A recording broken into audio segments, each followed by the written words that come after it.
भारत में cyber crime के ठगों पर सबसे बड़ा प्रहार I4C का वार।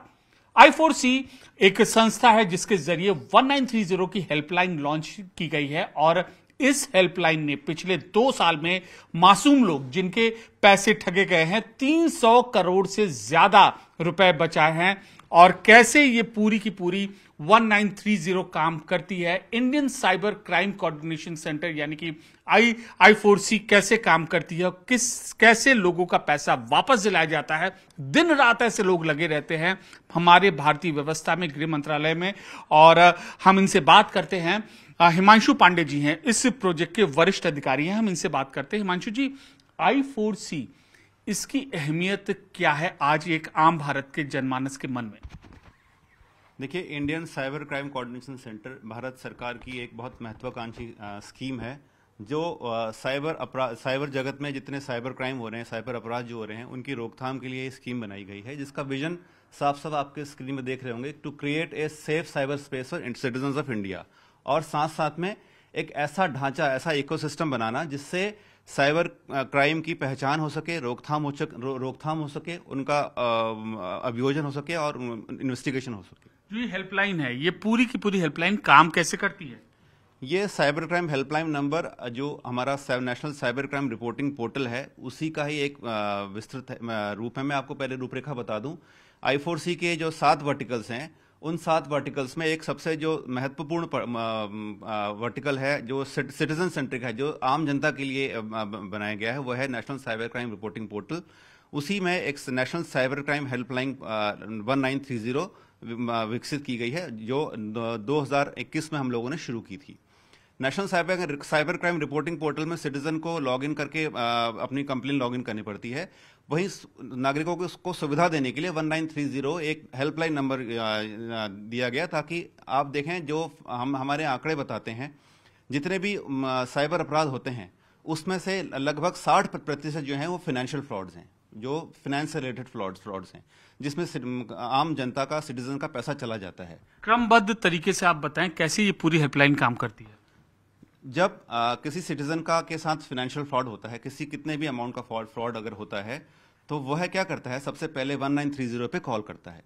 1930 कॉल सेंटर पे कॉल करते ही उसका कॉल उस कंसर्न राज्य के पुलिस अधिकारी द्वारा वो कॉल उठाया जाता है। वो उस कॉल को लेने के बाद सिटीजन को ढांढस बताते हुए, उसको सांत्वना देते हुए कि आपको आप परेशान ना हो, आराम से तफसील से अपनी परेशानी बताएं, तो वो उससे जो मिनिमम डिटेल्स रिक्वायर्ड होती हैं उससे उसका नाम, कितना नुकसान हुआ, कहाँ का रहने वाला है और क्या उसका ट्रांजैक्शन आईडी है, किस बैंक से रिलेटेड है, कहाँ ट्रांजैक्शन आईडी है, वो मिनिमम जानकारी लेके। क्योंकि आप देखिए, फाइनेंशियल फ्रॉड में जो नुकसान होता है, वो अगर हम 15-20 या मैक्सिमम शुरू के 1 घंटे में अगर कार्यवाही नहीं कर पाते हैं, तो वो पैसा खो जाने की बहुत ज्यादा उम्मीद रहती है। अब अगला कदम क्या होता है? उसके बाद रिपोर्ट कर दिया, फिर उसके पास कुछ SMS वगैरह भी आता है? जैसे ही उसने रिपोर्ट किया, पुलिस अधिकारी ने वो मिनिमम डिटेल्स अपने सिस्टम जो मॉड्यूल है इसमें लॉगिन डाली, और लॉगिन करने के बाद वो कंसर्न बैंक को एक वो इन्फॉर्मेशन आगे फॉरवर्ड कर देता है और एक टिकट जनरेट होता है। और साथ ही उसके पास जो सिटीजन है, उसके पास एक SMS चला जाता है कि आपकी कंप्लेन यह कंप्लेन लॉज हो गई है और ये एक्नॉलेजमेंट नंबर है। इस नंबर को फॉर्मलाइज करने के लिए आप इसमें एक्नॉलेजमेंट नंबर के थ्रू पोर्टल में कंप्लेन करें। कितना बड़ा है इस हेल्पलाइन का पूरा दायरा, कितना बड़ा है? हेल्पलाइन अगर आप देखें तो ऑलमोस्ट हर एक स्टेट के अंदर they have implemented this helpline. कई राज्यों में 24 घंटा चलता है, कई राज्यों में अभी इनिशियल फेज पे है, तो 9 से 6 मतलब ऑफिस टाइम पे चलता है। बट जनरली बहुत अच्छा रिस्पांस है एंड बहुत सारे लोगों का पैसा रोक पा रहे हैं। और एक आस है लोगों की कि पैसे कट गए तो हम कहीं कॉल कर सकते हैं और कोई है मदद करने के लिए। एक आस है, तो ये आस जो है, कितने संस्थान इस हेल्पलाइन से जुड़े हैं? संस्थान में अभी आप देखें तो हमारे पास 3-4 मेन कैटेगरी है। लेट्स से गवर्नमेंट बैंक्स हैं, जिसके अंदर state bank of India, bank of Baroda, union bank, सब बड़ी गवर्नमेंट बैंक हैं, सब प्राइवेट बैंक हैं। हम थोड़ा एडवांस चल रहे हैं, हमने फिनटेक कंपनीज को भी ऑनबोर्ड करके रखा है। जैसे फिनटेक कंपनी, जैसे खाता बुक है हमारे पास, क्रेड है, फोन पे है। ये हमारा दायरा है। और अगर पैसा लूट के अगर उन्होंने ई-कॉमर्स में कोई फ़ोन खरीद लिया या फ्लिपकार्ट के जाके फ्रॉड मनी से कोई चीज़ खरीद ली, तो अमेजॉन और फ्लिपकार्ट भी है हमारे पोर्टल पे, उसमें से भी हम पैसे बचा सकते हैं। ऑर्डर भी कैंसिल हुए हैं कई बार। तो ये 250 से ज्यादा वित्तीय संस्थान इस पोर्टल से, इस हेल्पलाइन से जुड़े हैं। जो लोग लगातार गोल्डन आवर में अगर कोई भी शख्स 1930 पर कॉल करता है तो तुरंत उसके पास उसका पैसा मिलने की जो संभावना है वो प्रबलतम है, क्योंकि ये जुड़ी है देश के हर थानों में। ये तो बात हुई सर हेल्पलाइन की। उसके अलावा और कोई क्या तरीका है जिससे आम जनता जो कि अपना पैसा कहीं और अपनी कंप्लेन रजिस्टर करा सकती, पैसा जब उसका ठगा गया? तो देखिए, एक 1930 के साथ साथ जो cyber crime, national cyber crime reporting portal, जिसमें आम जनता, इसमें 3 तरह के कंप्लेंट्स आम जनता फाइल कर सकती है। क्योंकि इसमें जैसे आप देख रहे हैं सामने स्क्रीन पे, इसमें एक जो सबसे महत्वपूर्ण पक्ष है वो है पोर्नोग्राफी का रिलेटेड। तो चाइल्ड पोर्नोग्राफी, गैंग और रेप और गैंगरेप से रिलेटेड जो कंटेंट महिलाओं और बच्चों को तंग करने के लिए डाला जाता है, वो इसमें आप कंप्लेन फाइल कर सकते हैं। साथ ही साथ फाइनेंशियल फ्रॉड से आप कंप्लेन आप फाइल कर सकते हैं। इसके अलावा जो और तरह की कंप्लेन है, जैसे सेक्सटॉर्शन है, या किसी के संग सोशल मीडिया में आपकी फेक प्रोफाइल बनाई गई, जिसको हम लोग इम्पर्सोनेशन कहते हैं, या किसी को स्टॉक किया जा रहा है, तो उस तरह की जो कंप्लेंट्स हैं, उस तरह की कंप्लेंट्स आप इसमें लॉन्च कर सकते हैं। आपको ये जानकर बड़ा आश्चर्य होगा कि जब ये national cyber crime reporting portal हम लोगों ने शुरू किया था, तो तब से आज तक इसमें लगभग 20 लाख कंप्लेंट सिटीजन्स फाइल कर चुके हैं। और आमतौर शुरू में 400 से 500 कंप्लेन आती थी, और आज की डेट में लगभग 3,500 कंप्लेंट डेली इसमें रजिस्टर हो रही हैं। तो आप ये देख सकते हैं कि ये साइबर क्राइम कितना बड़ा, कितनी तेजी से फैल रहा है। और साथ ही साथ I4C का ये इनिशिएटिव है, I4C का ये प्रयास है कि हम साइबर क्राइम के लिए लोगों को जागरूक कर सकें, साइबर क्राइम के बारे में अवेयर कर सकें, ताकि इसी जिसके एक वीडियो था जो उस वीडियो के माध्यम से जरा हमें समझाएं कि क्या चीज, किस तरीके से ये पूरी चीजें यहाँ पर वो काम करती है। जी देखिए, जब आप cyber crime reporting portal www.cybercrime.gov.in में को जब आप लॉगिन करते हैं, तो वहां पर आप देखेंगे, वहां पर एक फाइल ए कंप्लेन नाम से एक टैब आता है। उस फाइल ए कंप्लेन नाम टैब को जब हम क्लिक करते हैं, तो आप उसको एक्सेप्ट करने के बाद फॉर्मली यहाँ पर देखिए, आप रिपोर्ट एनोनिमसली, ये rape and cyber crime related content, women और चाइल्ड से रिलेटेड कंटेंट है, और एक साइबर क्राइम। तो इसमें जब आप साइबर क्राइम में कंप्लेन रिपोर्ट करते हैं, तो एक मामूली जानकारी, आप किस स्टेट से हैं, अपना लॉगिन आईडी क्रिएट करके अपना मोबाइल नंबर आप देके साइबर क्राइम के थ्रू, या अगर आप नए यूजर हैं तो नया यूजर करके अपने राज्य अपना फोन नंबर भर के आप साइबर क्राइम पोर्टल में लॉगिन कर सकते हैं। लॉगिन करने के बाद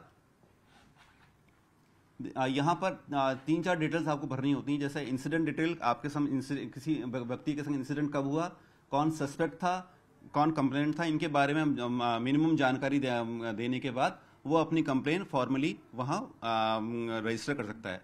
इस पोर्टल की खूबसूरती यह है कि जिस राज्य का, जो जिले का, जिस थाने का वो जहाँ उसने अंकित किया है अपने पोर्टल में, वो कंप्लेन डायरेक्टली उस थाने में, उस राज्य में, उस जिले में और उस थाने में पहुंच जाती है, ताकि मिनिमम टाइम में, नो टाइम में वो कंप्लेन उसके पास पहुंच जाए, और वो अमुक जो इन्वेस्टिगेटिंग ऑफिसर है या जो पुलिस थाना है, वो उस कंप्लेन के में अपनी कार्रवाई तुरंत शुरू कर सकते। पोर्टल हेल्पलाइन के अलावा और भी क्या कोई जरिया है आम जनता जो अपनी शिकायत पहुंचा सकती है?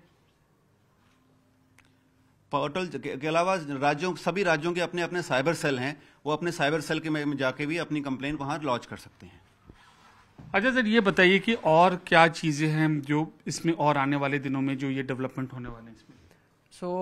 डेवलपमेंट में ऐसा है कि साइबर क्रिमिनल्स जो है उनको पैसा मिल रहा है कहीं रिमोट जगह पे बैठ के, तो वो भी बहुत इनोवेटिव है। नई टेक्निक्स लेके आते हैं, और मोबाइल का बहुत एक खतरा हम देख रहे हैं रिसेंटली कि जो एंड्रॉयड एप्लीकेशंस जो हम यूज़ करते हैं, तो उसमें इतना पावर है कि आपने अगर एक गलत क्लिक कर दिया तो आपका पूरा फ़ोन हैक हो सकता है और उनके पास पूरा डेटा जा सकता है। ये एक देख रहे हैं, क्योंकि हमने अभी देखा है मेलवेयर्स बना रहे हैं जो साइबर क्रिमिनल्स है वो। ये एक नियर बाई का जो एक thing that we are seeing कि ये हो सकता है इसमें। तो एक मजबूत प्रहार है भारतीय इस व्यवस्था की ओर से, भारत सरकार की ओर से I4C 1930 हेल्पलाइन, और इसके जरिए आप साइबर ठगों को पहुंचा सकते हैं कानून के दायरे में और हमारे और आपके पैसे बच सकते हैं। जिस तरीके से अलग अलग फ्रॉड सामने आ रहे हैं, एजेंसियां भी संबंधित सतर्क हो रही हैं और उस हिसाब से रिसर्च चलती है। इस वक्त हम I4C के रिसर्च रूम में मौजूद है। बराबर लगातार उनको एजेंसीज को अलर्ट किया जाता है जैसे ही कोई यहां पर सूचना होती है, जैसे ही कोई नए टाइप का फ्रॉड आता है। तो अगर हम इस पर नजर डालेंगे तो बैंक से आया हुआ एक मैसेज है कि आपके अकाउंट में ब्लॉक कर दिया जाएगा और तुरंत आप इसमें उचित त्वरित कार्रवाई करें। अब कैसे ये फ्रॉड नंबर है, किस तरीके से काम करता है, हम इनके एक्सपर्ट से जानते हैं। सर ये बताइए क्या मैसेज है ये? अगर आप मैसेज देखेंगे तो ये 10 डिजिट मोबाइल नंबर से नहीं आया है और ये कोई नई तरीके से भेजा गया है और एक फिशिंग लिंक होगी। अगर इसमें लिंक में क्लिक कर दिया तो यूजर नेम पासवर्ड अगर आपने डाल दिया तो अकाउंट खाली हो जाएगा। तब आप कैसे हरकत मांगे, आपने क्या किया है? अभी हम क्या करते हैं, हम इसके ऊपर वॉच रखते हैं कि कौन सी नई टेक्निक फ्रॉडस्टर यूज करते हैं और इमीडिएटली हम इसको इन्फॉर्म कर देते हैं रेगुलेटर्स को और बैंक्स को, ताकि लोग लूटने से बचें। और हमारे जो साइबर दोस्त का जो प्लेटफॉर्म है उसको भी हम यूज करते हैं पब्लिक को जागरूक करने के लिए। अगर आप राइट हैंड साइड पे देख सकते हैं, लेफ्ट हैंड साइड पे, उसमें हमने 2 लोन ऐप, हमने हमारा जो साइबर दोस्त का प्लेटफॉर्म है, हमने पब्लिक को वार्न किया है कि ये 2 ऐप अगर आपने इंस्टॉल किए तो आपका पूरा फोन का डेटा चोरी किया जा सकता है। अब आप जैसे देख सकते हैं iQube क्रेडिट, जो कि अभी प्ले स्टोर पे नहीं है बट ये गूगल प्ले स्टोर पे अपलोडेड था, और लोगों को हम जागरूक करते हैं कि ऐसे वाले ऐप्स आपको इंस्टॉल नहीं करने। एक बैंक से आया हुआ मैसेज, संबंधित जो शक के दायरे में आए हुए नंबर से आया हुआ मैसेज, एक लोन एप्लीकेशन हुआ। सर ये टिकटिंग के जरिए आप ये कर रहे हैं, क्या है, किस तरीके का फ्रॉड ये लोगों को होता है और आप कैसे हरकत में आते हैं, लोगों को सूचित करते हैं? यार thank you. We are Hindi में बोले सर। हम डेली बेसिस ट्रेंड को एनालिसिस करते हैं और जैसा कि आप देख रहे हैं अभी हमने एक नया ट्रेंड फाइंड किया है जो कि एक एयर टिकट बुकिंग के थ्रू फ्रॉड किया जा रहा है, जिसमें जो पब्लिक है वो गूगल सर्च पे नॉर्मली सर्च करती है cheap air flights booking. Then वो आप देखेंगे कि इस पे किस तरह से एसईओ का यूज करके गूगल पे ट्रेंड किया जा रहा है फ्रॉड वेबसाइट्स का। तो इसमें देखिए एक Warafi.com है जो कि फेक वेबसाइट है। लोग इस पे जा रहे हैं, इसकी मॉडस ऑपरेंडी ये है कि लोग इस पे बुकिंग करते हैं और जैसे ही बुकिंग करते हैं, पैसे देते हैं, उनके पास एक टिकट बुकिंग का कंफर्मेशन मैसेज आता है और जिस दिन फ्लाइट का डिपार्चर होता है आप अब कैसे इसमें सक्रिय होते हैं? इसमें हम ऐसे सक्रिय होते हैं कि हम इसमें इसकी वेबसाइट की एनालिसिस करते हैं। जैसा कि आप देख रहे हैं, इसमें हमने इसका IP की इन्फॉर्मेशन निकाली है, उसके बाद हमने इसके डोमेन होस्टिंग निकाली है, जिससे हमें पता चलता है कि इनका सर्वर जो है मुंबई में होस्टेड है। तो हम जो इनके रजिस्ट्रार हैं उनसे हम इन्फॉर्मेशन लेते हैं ताकि हम इसको पता कर सकें कि ये कहाँ से एक्टिव है। IP एड्रेस के जरिए यहाँ पर जो शक के दायरे में आए IP एड्रेस को संबंधित राज्य को सूचित किया जाता है, उसके बाद वो अलर्ट होते हैं। सर ये यहाँ पर देखिए, ये लगातार list of suspected fraud SMS templates, कहाँ से ये फ्रॉड SMS आते हैं, उनके नंबरों की सूची बनाई जा रही है। सर ये किस तरीके की सूची और आप संबंधित एजेंसियों को कैसे अलर्ट करते हैं? तो जैसे कि मतलब विक्टिम्स को ये SMS वगैरह भेजे जाते हैं, तो हम उनको एकदम एनालिसिस के लिए सारे कलेक्ट करते हैं और पता करते हैं कौन से ऑपरेटर और कौन से सर्किल से वो भेजे जा रहे हैं। और उसके अलावा उसमें जो भी फिशिंग लिंक्स या एंड्रॉयड मैलवेयर होता है उसे हम एनालाइज करते हैं 1 by 1 सारे एनालिसिस करके हम गूगल से और जो भी कंसर्न अथॉरिटीज़ होती है उनसे हम शेयर करते हैं अलर्ट्स वगैरह। तो इस तरीके के नए जो तरीके आते हैं, हमारे देश की एजेंसियां इसी तरीके से यहाँ पर तैयार होती हैं और अब इसी तरीके से संबंधित एजेंसियों को अलर्ट किया जाता है। हमारे साथ मौजूद हैं इस पूरे सेंटर के एक्सपर्ट। सर अब आगे और क्या हिमांशु जी, हम आगे और एजेंसियां कैसे, सबसे नया खतरा, सबसे बड़ा खतरा किस तरीके का है? देखिए, साइबर क्राइम में जो साइबर क्रिमिनल्स हैं वो नए अलग अलग तरीके से नए अपने आप को अपग्रेड करते चले जा रहे हैं। जैसे आप पहले देखा होगा, जो जामताड़ा वाले क्रिमिनल्स थे पहले वो OTP शेयर करते थे। अभी जो हमारे एक्सपर्ट्स ने बताया आपको, वो मेलवेयर के थ्रू आपके मोबाइल एप्लीकेशन के थ्रू आपको डिफ्रॉड करते हैं। तो हमारा प्रयास यही है कि जो जिस तरह से साइबर क्रिमिनल अपने आप को अपडेट कर रहे हैं, उनसे हम 2 कदम हमेशा आगे रहें और उनके जो वो सिटीजन्स को डिफ्रॉड करने का जो प्रयास है उनको हम निरंतर कम करते रहें, खत्म करते रहें। साइबर क्रिमिनल से 2 कदम आगे चलना I4C का यही मूल मंत्र है और हमारे और आपके पैसे, हमारे और आपके हक कैसे सुरक्षित रहें, मूल उद्देश्य की ओर ये कोशिश है, जिसमें इनकी यही अपेक्षा है कि जनता की भी लगातार भागीदारी हो। कैमरा पर्सन जयपाल रावत के साथ अमित पांडे, दिल्ली न्यूज़ 18 इंडिया।